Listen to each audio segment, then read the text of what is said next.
আজি মই আছো গোলাঘাট চেনাতলি, হয় নে নহয়? আৰু মোৰ দৰ্শকসকলক জনাবলৈ বিচাৰিছো যে মোৰ মণিনৱৰ শিক্ষক গীতটি মোতকে বেছি ভালকে দৰ্শকসকলে গাব পাৰে, হয় নে নহয়? এবাৰ গাই দেখুৱাবনে নাই? ৰেডি? প্ৰথমে এটা চিঞৰ মাৰক চবে, চাওক চিঞৰটো চাওক। দেওবৰীয়া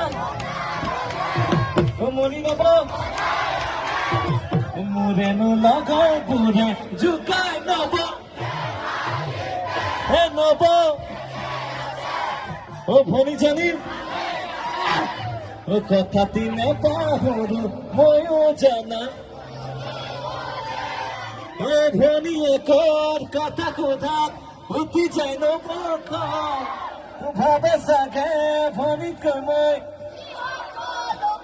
অ দেওবৰীয়া অ মণিনৱ